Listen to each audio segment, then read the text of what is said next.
સુરતના ભેસ્તાન વિસ્તારમાં થયેલા ગંભીર હત્યાના ગુનાનો ભેદ ભેસ્તાન પોલીસે ગણતરીના કલાકોમાં ઉકેલી કાઢ્યો। આ મામલામાં મુખ્ય આરોપી સહિત કાયદાના સંઘર્ષમાં આવેલા 4 બાળ કિશોરોને પોલીસ દ્વારા ડિટેન કરવામાં આવ્યા છે। તિરુપતિનગર વિસ્તારમાં થયેલા હુમલામાં એક યુવકનું કરુણ મોત નીપજ્યું હતું, જેના કારણે સમગ્ર વિસ્તારમાં ભય અને રોષ ફેલાયો। ઘટનાની ગંભીરતા જોતા ભેસ્તાન પોલીસે તાત્કાલિક અલગ અલગ ટીમો બનાવી ટેકનિકલ એનાલિસિસ અને હ્યુમન ઇન્ટેલિજન્સના આધારે તપાસ હાથ ધરી હતી। हाल आरोपीओ सामे कायदेसरनी कार्यवाही चालू छे अने बाळ किशोरोने जुवेनाइल जस्टिस एक्ट मुजब रजू करवामां आवशे। चंद बदमाशों ने अज्ञात अपराधियों के द्वारा हमारे घर में आगमन किया गया।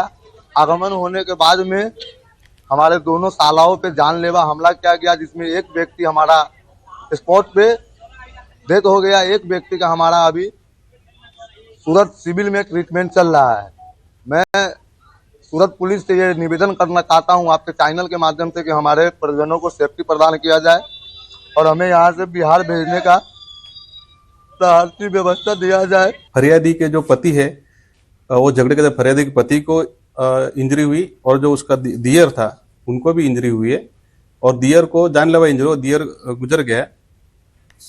सबसे पहले जीआईडीसी पुलिस स्टेशन फिर भेस्तान पुलिस स्टेशन में इस पर रिएक्ट करके तुरंत जो फरियादी है उनकी फरियाद लेने की कार्यवाही की गई और जो इसमें इन्वॉल्व थे जो मुख्य आरोपी शोएब को भी पकड़ लिया गया और बाकी के जो किशोर थे, कायदे के संघर्ष में किशोर थे, उनको भी डिटेन किया गया।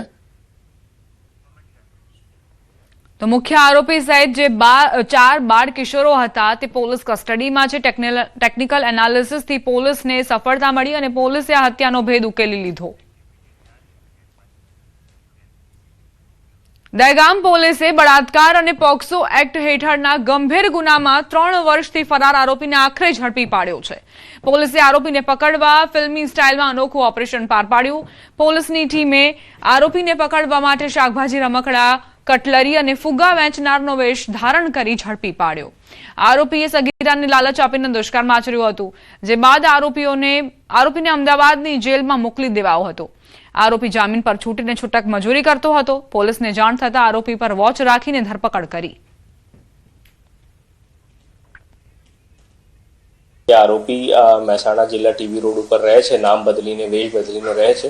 पुलिस धनपाल ने મહેસાણામાં अलग अलग वेश धारीने शाकभाजीना व्यापारी तरीके अने कोई बीजी लारी गल्लानी व्यापारी तरीके रोड पर वेश धारीने वॉच राखीने आरोपीने धरपकड़ करवामां आवेल छे। छोटाउदेपुर जिल्लाना जबुगामना दिव्यांग युवान अमितभाई राठवाए राज्यकक्षानी स्पेशियल खेल महाकुंभ में शानदार प्रदर्शन करी जिल्लाનું नाम रोशन કર્યું છે। નડિયાદ ખાતે યોજાયેલી સ્પર્ધામાં અમિતભાઈએ 100 મીટર દોડ અને ભાલા ફેંકમાં પ્રથમ સ્થાન મેળવી 2 ગોલ્ડ મેડલ પોતાના નામે કર્યા। 75% दिव्यांगता धरावता अमितभाईए अगाऊ पण गाजियाबाद खाते नेशनल पेरा ओलम्पिकमां ब्रोन्ज मेडल मेळवी देश स्तरे प्रतिभा साबित करी छे। छेल्ला 8 वर्षथी सतत सफलता मेळवनार अमितभाई राठवा आज समग्र छोटाउदेपुर जिल्लो अने आदिवासी समाज माटे गौरव बनी रह्या छे। मारी दिव्यांगता 75% छे। ज्यारे स्पेशल खेल महाकुंभ એટલે કે 11/12/2025 ના રોજ છોટાઉદેપુર જિલ્લાનો જબુગામ ખાતે યોજવામાં આવ્યો। એમાં મારો 100 મીટર દોડ અને જેવેલિયન થ્રોમાં પ્રથમ નંબર આવ્યો। ત્યારબાદ જ્યારે રાજ્ય કક્ષાનો સ્પેશિયલ ખેલ મહાકુંભ 31/12/2025 ના રોજ નડિયાદ મુકામે યોજવામાં આવ્યો, ત્યારે પણ મારો 100 મીટર દોડ અને જેવેલિયન થ્રોમાં પ્રથમ નંબર પ્રાપ્ત થયો છે। गुजरातना सुप्रसिद्ध सेवाधाम और लाखों भक्तों की आस्थाना केन्द्र समान नडियादना संतराम मंदिर में आज पोषी पूनमनी परंपरागत और भव्य रीते उजवणी कराई हती। बोर पूनम तरीके ओळखाता आ पर्व निमित्ते मंदिरना प्रांगणमां श्रद्धानुं घोड़ापूर उमट्युं हतुं। आ पर्वने अनुलक्षीने समग्र नडियाद शहेरमां भक्तिमय माहोल जोवा मळ्यो हतो अने ट्रको भरीने बोरनी गुणो मंदिरना प्रांगणमां ठालववामां आवी हती। नडियादना मार्गो अने मंदिरनुं पटांगण जय महाराजना नादथी गूंजी उठ्युं हतुं। बाळक बोलતું ન હોય એના માતા પિતા અહીંયા ટેક રાખે છે કે મારું બાળક બોલતું થશે તો હું અહીંયા બોર આવીને ઉચ્ચારીશ અને બાળક બોલતું થઈ જાય છે અને માતા પિતા શ્રદ્ધાપૂર્વક બોર ઉચ્ચારવા આવે છે। આજે પોષી પૂનમના દિવસે બોર ઉચ્ચારવાનો મહિમા છે અને એ મહિમા એટલા માટે છે કે પોતાનું બાળક જો બોલતું ના હોય અથવા તો તોતડું બોલતું હોય તો આ બોર ઉછાળવાથી એ બાળકની અંદર એક જ વર્ષની અંદર એ ફેરફાર આવે છે અને એ બાળક બોલતું થઈ જાય છે. આજે અહીંયા સંતરામ મહારાજના આશીર્વાદથી અહીંયા સૌ ઉપસ્થિત સૌ નગરજનો અને આજુબાજુના વિસ્તારના તમામ દેશમાં ગુજરાતમાંથી આવતા તમામ આશીર્વાદ લેતા સૌ આજે કોશી પૂનમના દિવસે બાધા પૂરી કરતા હોય છે. દત્તાત્રેય અવતાર સંતરામ મહારાજ આજથી 196 વર્ષ પહેલા અહીંયા સમાધિસ્થ થયા હતા. એ પહેલા એમણે કોઈ બાળક બોલતું ન હતું અને એના વાલીને બાળકને બોલતું કરવા માટે બોરા ઉછાળવાની બાધા આપી હતી અને એ બાળક બોલતું થયેલું. ત્યારથી આટલા વર્ષો સુધી દર પોષ મહિનાની પૂનમે અહીંયા જે લોકોનું બાળક બોલતું ન હોય એ વાલીઓ આવી, એ ભક્તો આવી અને બાધા રાખે છે અને બાળક બોલતું થાય એટલે અહીંયા આવી અને બોરા ઉછાળતા હોય છે. અને અમે નવસારીથી આવ્યા છીએ. મારો દીકરો બોલતો નહીં હતો, 4 વર્ષનો થયો તોય, પણ અમે અહીંયા સંતરામ મહારાજની બાધા લીધી તો આજે 7 વર્ષનો થયો તો બોલતો થઈ ગયો છે. તમારી કોઈ પણ મનોકામના હોય, જો તમે સાચી શ્રદ્ધાથી તમે કોઈ પણ અહીંયા મનોકામના રાખો છો યા બાધા રાખો છો તો તમારી દરેક મનોકામના અહીંયા પૂર્ણ થાય છે. ગિરનાર પર બિરાજમાન મા અંબે માતાજીના પ્રાગટ્ય મહોત્સવની ઉજવણી કરાઈ. જગતજનનીના દર્શને ભક્તોનું ઘોડાપુર ઉમટ્યું હતું.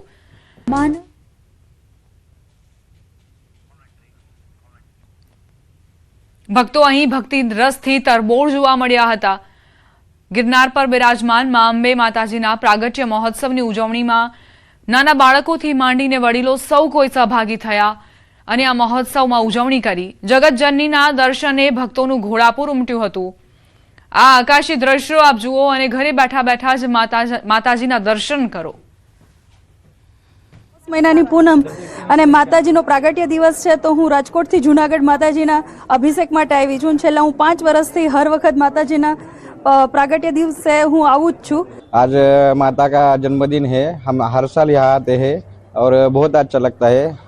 आप ये दर्शन करके नीचे ही आए हैं. अभी गिरनार खाते अंबाजी मंदिर એટલે પરા પૂર્વથી શ્રી કૃષ્ણ ભગવાનના કુળદેવી તરીકે પણ આ પ્રખ્યાત મંદિર છે અને આખા વર્ષ દરમિયાન લાખો ભાવિકો એમની શ્રદ્ધા અને આસ્થાથી અહીંયા દર્શન કરીને એમની મનોકામના પૂર્ણ કરવા માટે મા પાસે આશીર્વાદ માંગવા આવે છે. આજ પોષ સુદ પૂર્ણિમા માતાજીનો પ્રાગટ્ય દિવસ. અમારા ગુરુજીઓની પરંપરા મુજબ, અહીંના મહંતશ્રીઓની પરંપરા મુજબ આજ માતાજીના જન્મદિવસ નિમિત્તે માતાજીને સવારે શણગાર, તે પછી માતાજીના શ્રી સૂક્તથી પાઠ, તે પછી માતાજીનો હવન, ધજા ચડાવવાનો અને તે પછી માતાજીને મહાપ્રસાદનો ભોગ ધરી અને તે પછી આરતી કરીને આવનાર યાત્રિકોને બધાઈને મહાપ્રસાદનો ભોગ દેવાનો.